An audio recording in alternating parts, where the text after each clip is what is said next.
നിങ്ങളുടെ favourite shows ഇനി ഒരിക്കലും മിസ്സാവില്ല. ഇപ്പോൾ C5 കാണും നിങ്ങളുടെ ഫേവറേറ്റ് ഷോസ് തികച്ചും സൗജന്യമായി. ഇപ്പോ ഇതൊന്നും മറ്റാരും അറിയരുത്.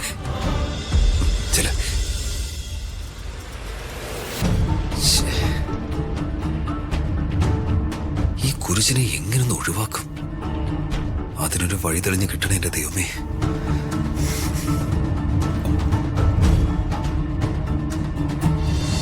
മാഡം, ഇതില് മാഡം അറിയാത്ത ഒരുപാട് പ്രശ്നങ്ങളുണ്ട്. ആ ദിവ്യയുടെ... വേണ്ട രാജു, ഇനി ഒന്നും പറയണ്ട. ഈ വിവാഹത്തിന് എനിക്കും സമ്മതമാണ്. അച്ഛന്റെ തീരുമാനം എന്തായാലും അത് നടക്കണം. മാഡം, ഇനിയും ഒരു അപമാനം അച്ഛനുണ്ടായിക്കൂടാ. ഇപ്പൊ രാജു പോ.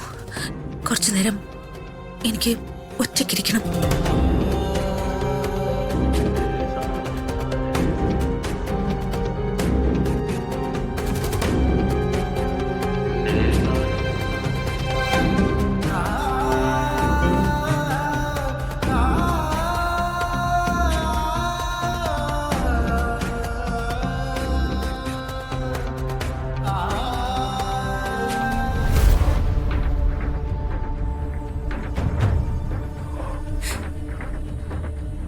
പണവും പദവിയൊക്കെ ഉള്ള ആൾക്കാരെ കിട്ടുമെന്നറിഞ്ഞപ്പോ എനിക്ക് തന്ന വാക്കൊക്കെ മറന്നുവല്ലേ?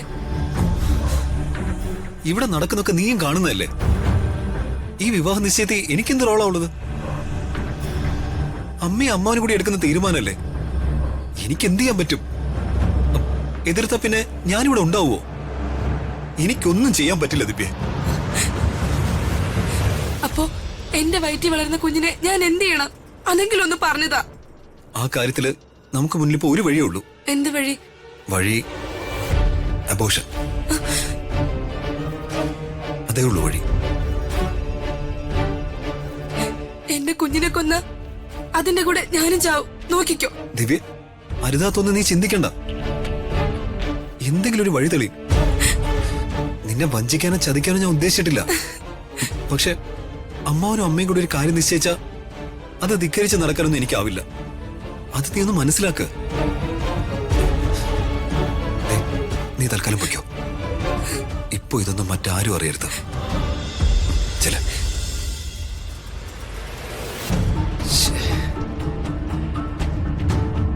ഈ കുരിശിനെ എങ്ങനൊന്ന് ഒഴിവാക്കും? അതിനൊരു വഴി തെളിഞ്ഞ് കിട്ടണേ എന്റെ ദൈവമേ.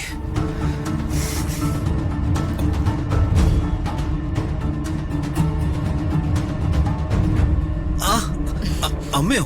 അമ്മ എങ്ങനെ വന്നു? അല്ല, എങ്ങനെയെന്നല്ല, അമ്മ എപ്പ വന്നുവെന്ന്.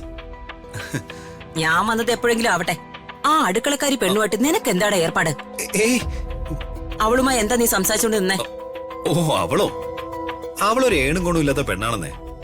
തൂക്കാനും തുടയ്ക്കാനും പറഞ്ഞ് മുറിക്കാതെ കയറി വരും. എന്നിട്ട് ടേബിളിൽ ഇരിക്കുന്നതെല്ലാം തട്ടി താഴെ ഇടും. അതിന് ഞാൻ അവളെ വഴക്ക് പറയായിരുന്നു. അത് കേട്ടിട്ടാ അവള് കരഞ്ഞോണ്ട് പോയത്. ആ പെണ്ണിനോട് ഇനി ആദ്യം മിണ്ടാനൊന്നും നിക്കണ്ട. ഋതികയുടെ കാര്യം ഏതാണ്ട് തീരുമാനമായി. അവൾക്കിനി നിന്നെ വിവാഹം കഴിക്കാതെ വേറെ വഴിയില്ല. ഈ വിവാഹത്തിന് അവൾ സമ്മതിച്ചില്ലെങ്കിൽ പ്രതാപൻ അവളെ എന്നേക്കുമായി ഉപേക്ഷിക്കും. അച്ഛന്റെ വെറുപ്പ് ഇനി അവൾക്ക് താങ്ങാനാവില്ല. അതുകൊണ്ട് അവൾ ഇനി ഈ വിവാഹത്തിന് സമ്മതിക്കും. സമ്മതിച്ചേ തീരൂ.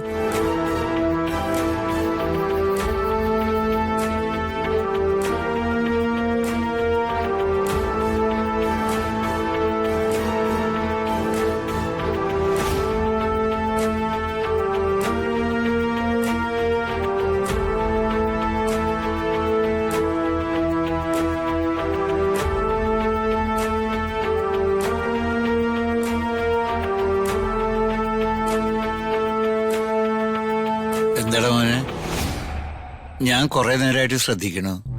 എന്താ പ്രശ്നം? നീ വലിയ ടെൻഷനിലാണല്ലോ. അശ്വിൻ സാറ് ഋതിക മേഡം തമ്മിലുള്ള കല്യാണം മുടങ്ങിയത് അച്ഛൻ അറിഞ്ഞല്ലേ? അതില് അവരെന്റെ പേരും വെറുതെ വലിച്ചിട്ടു. എന്നിട്ട് ഞാൻ കാരണം മാഡത്തിന്റെ കല്യാണം മുടങ്ങി. നീ പറഞ്ഞല്ലോ.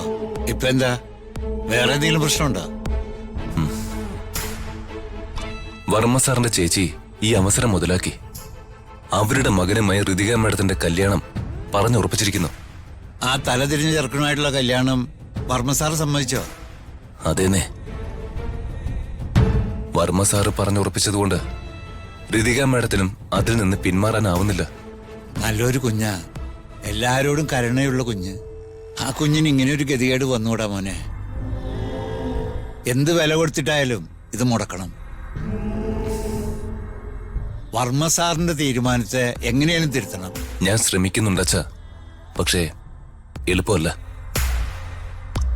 ഋതിക മാഡം പോലും സമ്മതിച്ച മട്ട. അമ്മയില്ലാതെ വളർന്ന കുഞ്ഞാ, അതിന് നല്ല വഴി ഉപദേശിക്കാൻ നമ്മളൊക്കെ ഉള്ളു. ഈ നാട്ടുകാർ മുഴുവൻ മഹാറാണിയെ പോലെ കണ്ടു വണങ്ങിയ ഒരാളാ പത്മാവതി അമ്മ. ഒരു പ്രഭാതത്തിൽ അവരെ കാണാതായി. അതിലെന്തൊക്കെയോ ദുരൂഹതയുണ്ടെന്ന് അന്ന് നാട്ടുകാർ പറഞ്ഞിരുന്നു. വർമ്മ സാറിനോടുള്ള ബഹുമാനം കൊണ്ട് ആരും ഇത് വിഷയാക്കിയില്ല. ചിലതൊക്കെ ഞാനും കേട്ടിരുന്നു. അതിന്റെ പിന്നിലും അംബിക മാഡം തന്നെയാണെന്നാണ് കേട്ടത്. സൂര്യനെ വിഴുങ്ങാൻ നടക്കുന്ന രാഹുവിനെ പോലെയാ സ്ത്രീ. വർമ്മ സാറിനെ എങ്ങനെ വിഴുങ്ങാമെന്നാണ് അവര് ഗവേഷണം ചെയ്യുന്നത്.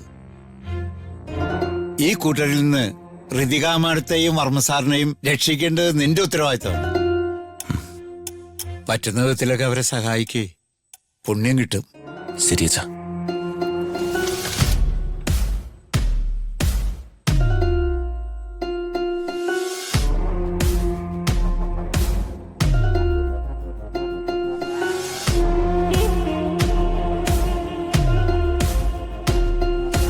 വർമ്മ സാറിന് എങ്ങനെ കാര്യങ്ങൾ ബോധ്യപ്പെടുത്താം? എന്താ ഒരു വഴി? രാജു, ഈ ലോകത്തൊന്നും അല്ലേ?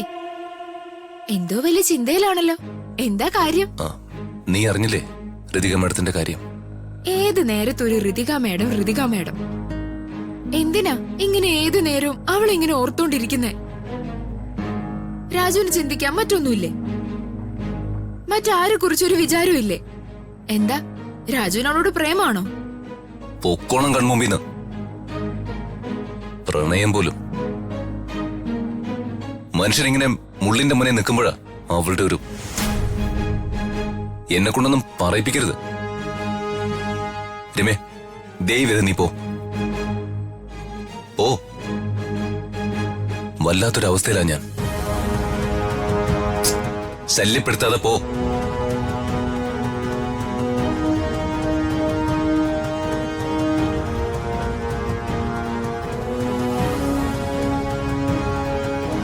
എന്തായാലും ഋതിക മേഡത്തെ ദീപക്കിന് എറിഞ്ഞു കൊടുത്തൂടാ. രക്ഷിക്കണം. നാളെ തന്നെ വർമ്മ സാറിനെ കണ്ട് കാര്യങ്ങൾ ബോധ്യപ്പെടുത്തണം. കല്യാണം മുടക്കണം. ഡൗൺലോഡ് ചെയ്യൂ C5 ആപ്പ്. കാണൂ എല്ലാ എപ്പിസോഡുകളും സൗജന്യമായി.